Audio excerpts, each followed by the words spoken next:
Hello and welcome back to Final Fantasy Flawless, a series where the name kind of says it all.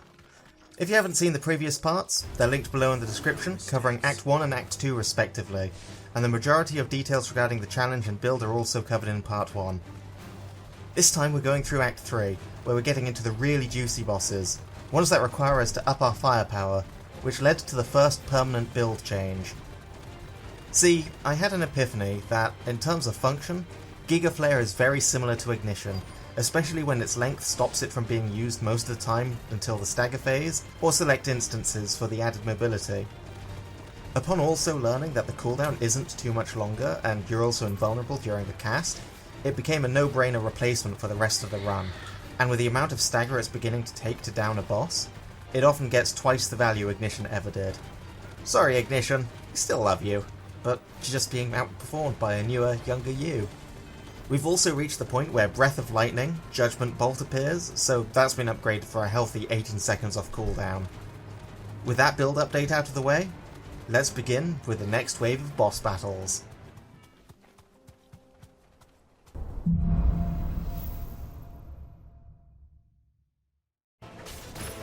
It's been a while since there's been an opening ad phase before the boss itself, but we finally formally meet the Lord Commander of Waloed, Sleipnir.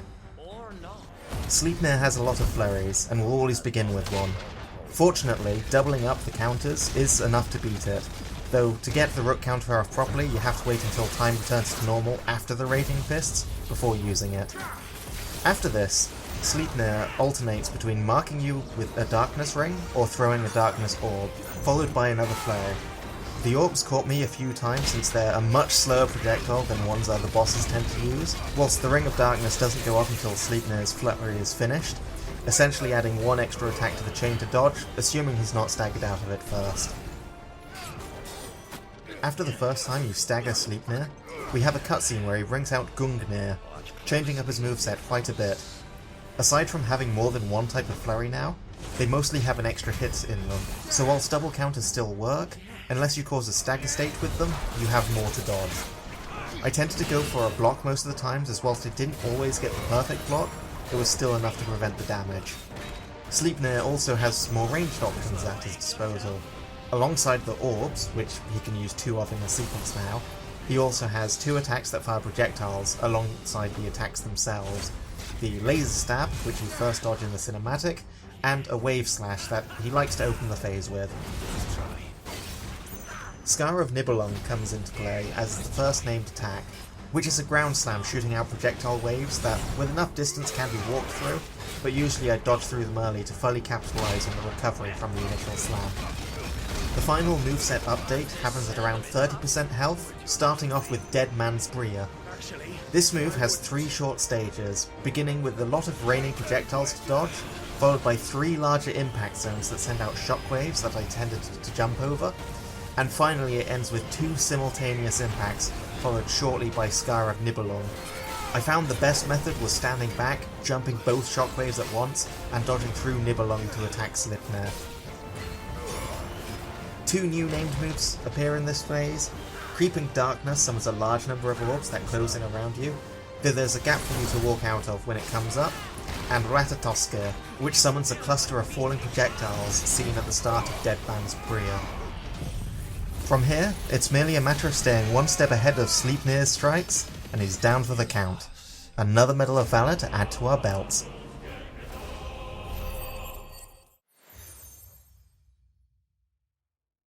Ironworks, as it turns out, is the only stage replay without a Medal of Valor, as it doesn't officially have a boss. You do fight a small army of Sleipnirs, but fortunately none of them hold a candle compared to the one before. I wasn't intending to do a part in this, as it's effectively just an ad phase, but I did manage to flawless them as I was doing it, after taking a small knock in the initial ad phase mine, so I figured I might as well give it an honourable mention here.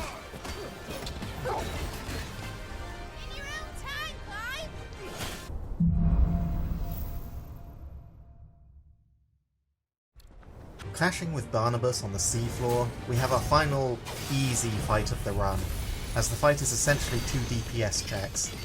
The first phase ends shortly before you get to the 50% stagger point, even skipping dialogue if you're fast enough.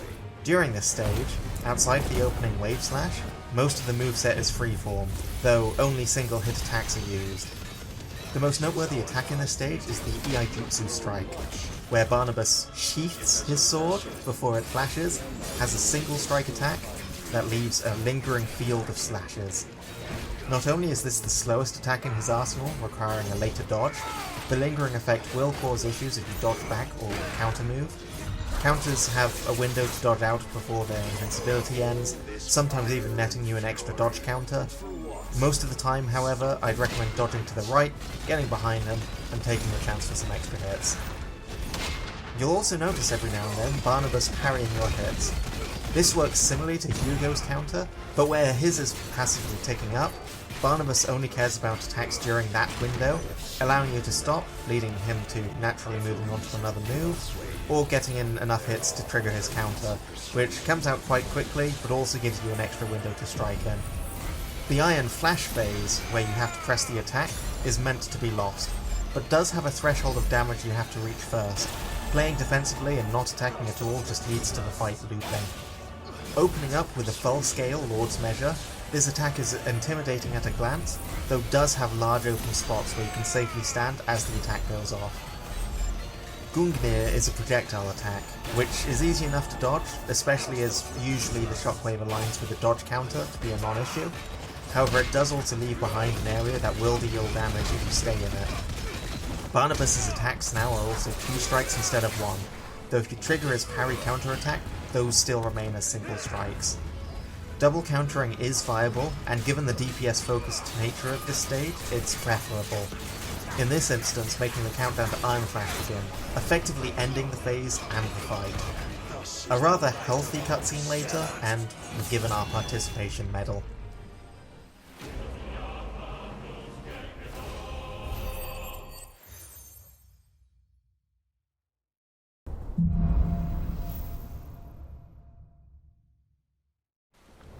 The best thing about the previous fight is how it serves as practice for the main event. Phase 1 is essentially the same as the Iron Flash phase, allowing the techniques used previously to be carried over without anything mixing things up until Phase 2. In fact, my first practice run flawless Phase 1 because of that. The only differences are the full-size Lord's Measure isn't used until Phase 2, and now Barnabas can actually be staggered. At first I thought you couldn't deadly takedown him at 50%, since all my attempts had him warp out of the way, but after a few attempts I learned it's similar to how Hugo Kupka could counter his way out of the stun window if he kept attacking. So whilst I might not be getting a couple of extra hits before a takedown, I'm still able to get the full gouge off, as intended. It's also worth mentioning again that now most of his attacks are 2-hit combos, so I found triggering his counterattacks was more beneficial, as they still remain as single hits that are easy to dodge and counter, giving more time for your counter abilities to come off of cooldown for the next regular combo. Moving to Phase 2, Blinding Steel is the opener, an arena-wide AoE that you have to get behind to dodge. There's time to walk out of the way normally, though Shiva makes it much quicker, giving you more time to use abilities as Barnabas is doing the attack. The main challenge this phase adds is less in new attacks and more in the arena itself. It's much longer and narrower, making the area of effect from Gungnir and Lord's Measure a lot more impactful, making positioning something you need to actively consider. That's not to say that there's nothing else new added. Barnabas can now teleport above you and strike downwards as a slightly faster single hit attack compared to the other chain attacks, and there's a second wave slash shortly after the first is used, this time horizontally, which gave me some problems when dodge countering the first wave slash, as being too close can lead to you sometimes being hit as the second swing starts, much sooner than the actual slash itself comes out. Phase 3 opens with another press the attack segment, still using all of the same moves from Phase 2. There's time to use my ults at the start and have them off cooldown by the end as well, though I hold off until Barnabas uses quieting, as it resets his stamina when he does so.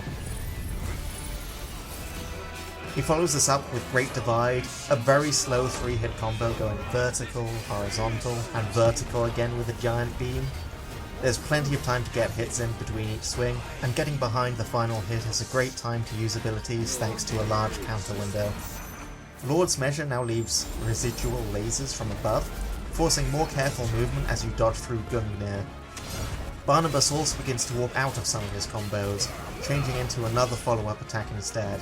This does mess with the double counter strategy somewhat, and whilst I tried to remember and accommodate for it, muscle memory was too strongly engaged at this stage, and it was only a minor inconvenience as it never left me in a spot where the follow-up landed instead.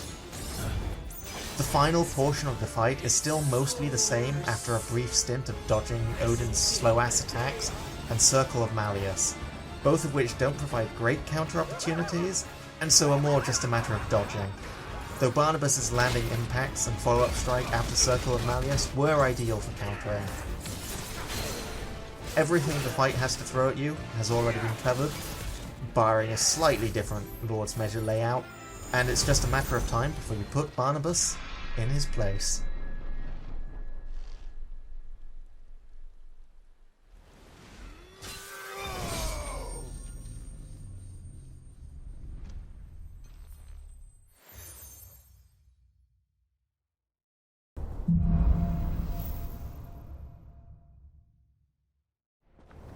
This dungeon has two bosses, and I'm going to cover both of them. Why? Well, because the opening Behemoth fight was the first boss I tried flawlessing before learning about the Medals of Valor. Why did I choose this fight? Mostly because of Monster Hunter World, to be honest, but it also helped with how close it was to the start of the dungeon for stage replay, and I wanted to fight something cool for the achievement, not some random ninja grunt. And even if they're not a major boss as far as the game's concerned, Behemoths are still pretty cool. Behemoth opens with a leap attack that's prime for countering. As with other large enemies, ranging fists is a little less reliable, so this and the spin are the attacks I prefer to use it on where possible. Comet is the main attack of note Behemoth utilises on a semi-regular basis, and whilst usually the first one can be skipped or avoided by using the takedown animation, it will crop up again more than once during the fight, with impact craters appearing around the map and sending out shockwaves that can be dodged through or jumped over. At first there's only two, but this later on becomes three. As with a lot of bosses, the first section is a slow introduction of the skills, with each attack being a single hit. But after the Ecliptic Meteor cutscene, the claw swipe and slams become a two-attack chain.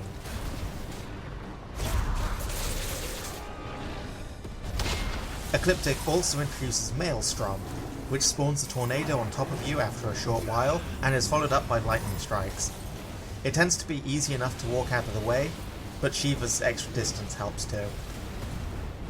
This is followed up initially by a shoulder barge, though from my experience it tends to be aimed more towards the Maelstrom than you, so attempts to counter usually whiff, but a follow-up leap from inside the Maelstrom is a common occurrence that can be countered normally.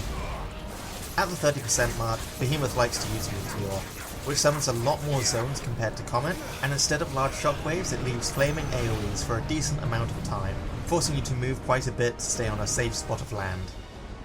This is followed up by a Comet and Maelstrom, with the tornado dropping between the second and third comets, an easy enough thing to trip over in the heat of the moment.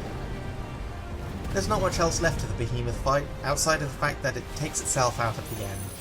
In my ENG run, even though I staggered and brought it to 0 health, it doesn't die until after the cast of Extinction, which it does at about the last 5% sliver of health after one final Meteor Shower. The large AoE is no issue to get out of with a couple of Shiva dashes, and with that, Behemoth's off to Meteor Maker.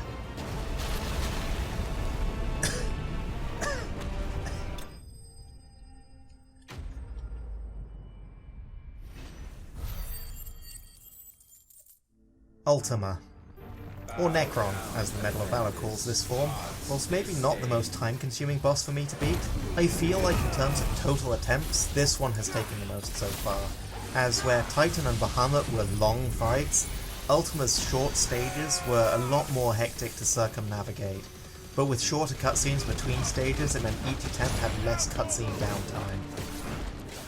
This fight has 3 phases, and as you'd expect, each is harder than the last. Phase 3 in particular opens with the stressful move that from my test runs I found would repeat if the fight went on long enough, but was on low enough health when he did for me to theorise that I could beat him before it repeated if my DPS was high enough. And so, this fight I squeezed in as much DPS as I possibly could. From Precision 6 to bringing out Lionheart tonics for the first time, squeezing in charge spells every time I could. And you know what it taught me? There's such a thing as too much DPS. And if you do too much DPS, you skip the second phase's stagger window. I successfully managed to fuck myself over by doing too much DPS. So that was a fun challenge to run into at 2:30 AM just as I was getting confident in my runs. This uniquely made it a fight where I now had to try and DPS as much as possible, but also not too much. No pressure. Neutron Flare is the first move, firing a bunch of fast-moving lasers that completely kill the frame rate. The intended dodge is jumping over them, and with Garuda you can get extra height for even more safety.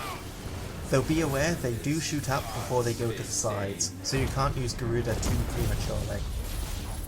In terms of DPS during this opening, I could squeeze in 3 charged shots by using LB and Judgment Bolt to interrupt the pushback from the second, and give time to charge the third before using Giga Flare to ignore the first Neutron Flare, though this dropped to 2 when I was trying to lower my DPS.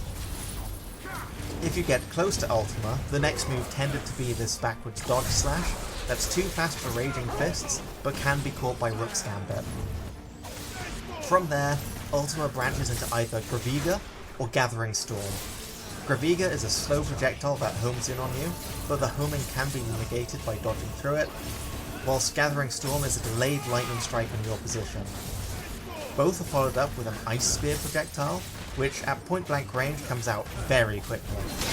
Regardless of which is used first, it's followed up with a very slow single sword swing. Ultima will then use the other move as the next attack, but ending with a double sword strike instead. The swings are still slow, but not as slow, and the first swing was troublesome to say the least with Raging Fists counters, as whilst it was counterable, I couldn't figure out the exact spot to stand for it, and it would often get hit through the block. Normally on enemies of this size this would only happen rarely at point blank range, where the attack frame started over my character, and stepping back first resolved this issue, but that was to no avail here. In the end, I opted to prioritise dodging the first swing, which gave enough time for a counter hit and burst before Raging Fist countering the second swing, which never provided me any issues. Whilst Ultima would occasionally use the double sword swing from neutral, more often than not, at this stage it was a knockback before resetting the rotation with Neutron Flare. Unlike at the start, however, Ultima isn't always going to be in the middle of the arena, and if you're too close to a wall when you're pushed back, you won't have room to avoid the Neutron Flares, so I recommend positioning yourself over getting a few extra hits in during the recovery from the last move, so that if the knockback sends you away from the edge of the arena, you'll have all the space you need. Phase 1 is pretty easy. Phase 2 is where it gets spicy. The phase kicks off with Event Horizon, a black hole sucking you towards it and making your life more miserable as you go to dodge the Neutron Flare afterwards. Stepping back and Charged Shot puts you out of range of the Event Horizon's pushback, allowing for a total of 5 Charge Shots before having to dodge the Neutron Flare, but once again in an attempt to keep DPS down, I ended up settling for 2. Waiting a second for the Event Horizon to close so it doesn't deal damage as you close in on the Ultima, we're consistently met with a double sword swing first, followed shortly by a backwards dodge slash, and that's when we start to get to the mix-up portion of this phase. Rather than closing the distance, I preferred to wait at this point, with a Judgment Bolt in between to pass the time, to see what move Ultima does next, as the number 1 run killer in this phase is a little spell called Ricochet. Outside of coming out fast at point blank range, Ricochet likes to bounce around, constantly hounding you until it's had 4 total bounces. For the longest time I struggled with this move, trying to dodge back and forth, outrange it, the whole lot, and in the end I learned 2 useful tricks for it.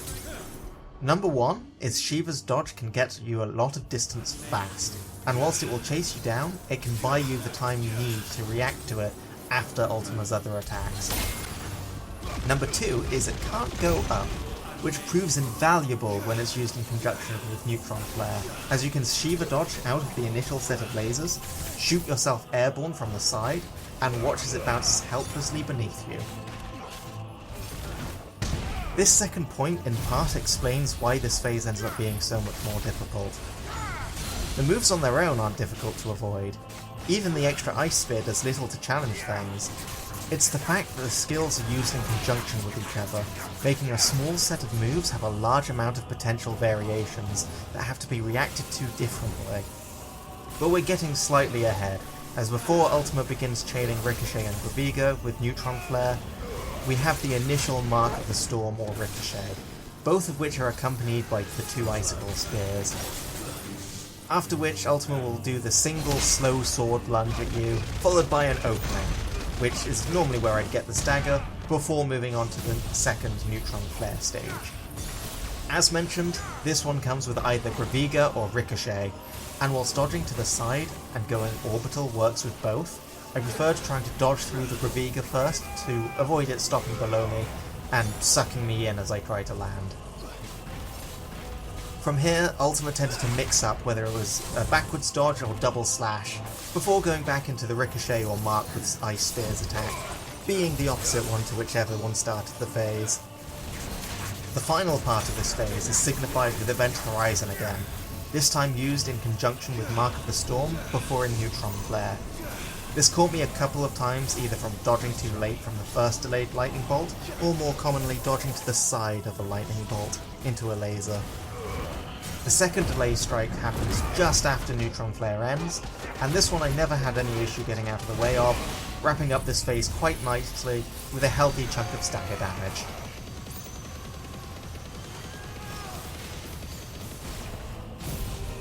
Finally, we move to phase 3. For the most part, it's easier than phase 2 as the more egregious attacks are dropped, though the opening move of Deliverance is a hefty combo to avoid.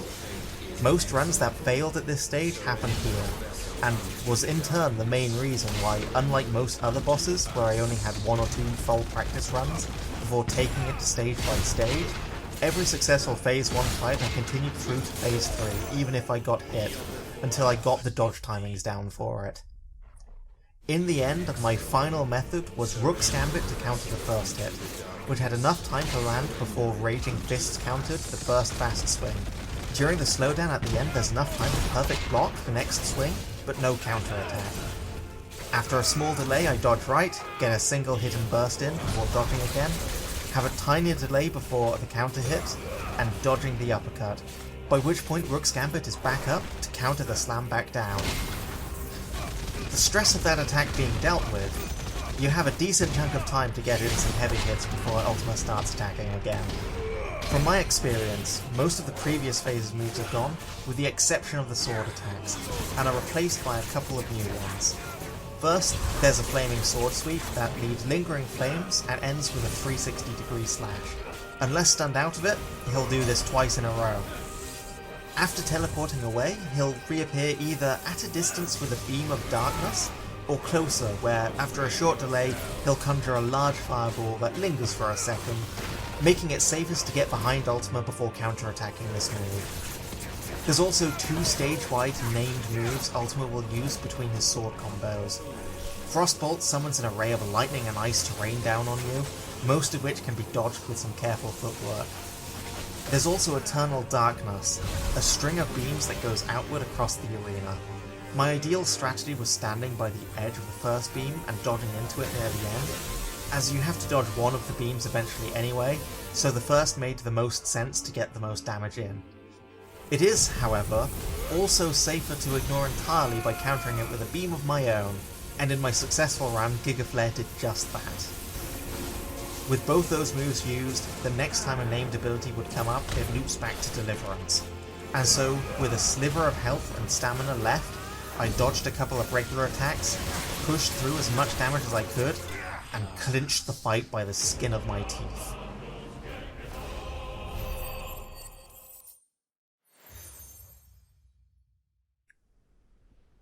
Your struggles have made you strong. And with Ultima defeated, that's the end of this part. But Sin. wait, I hear you cry. There's still one boss left in Act 3. Yes. Yes, there is. Solution is nigh. Take care. Repent, and all shall be forgiven. And I'll see you all next time.